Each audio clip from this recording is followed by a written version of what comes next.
Hello hi नमस्कार स्वागत छ सम्पूर्णलाई मेरो आरकेबी न्यू ब्लगमा। हजुरहरू सम्पूर्णलाई आज चाहिँ मैले माता पाथिभरा देवीको बारेमा भिडियो बनाएको छु। जय माता पाथिभरा नेपालको सुन्दर पूर्वी र पहाडी जिल्ला ताप्लेजुङमा अवस्थित माता पाथिभरा देवीको मन्दिर श्रद्धा र आस्थाको विश्वासको पवित्र धरोहरका रूपमा चिनिन्छन्।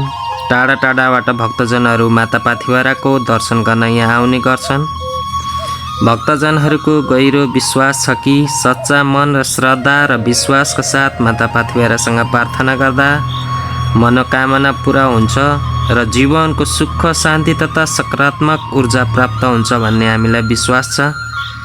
हिमालको काखमा रहेको यो पवित्र स्थल प्राकृतिक सौन्दर्यले पनि उत्तिकै भरिपूर्ण छ र यहाँ पुग्दा मन शान्त हुन्छ, वातावरणले छुट्टै आनन्द दिन्छ। माता पाथिभरा दर्शनले भक्तजनहरूको मनमा अपार श्रद्धा जगाउँछ। आज म पनि माता पाथिभरा देवीको पवित्र दर्शन गर्न पाएकोमा आफूलाई निकै भाग्यमानी महसुस गरिरहेको छु।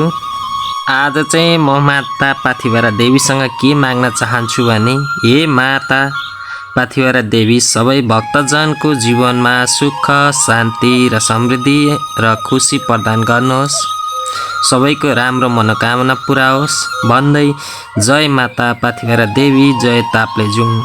हजुरहरूलाई पनि यस्तै धार्मिक यात्रा र रमाइलो भिडियोहरूको लागि आरकेबी न्यू ब्लगलाई सब्सक्राइब गर्न चाहिँ नबिर्सनु होला है साथीहरू। नमस्कार।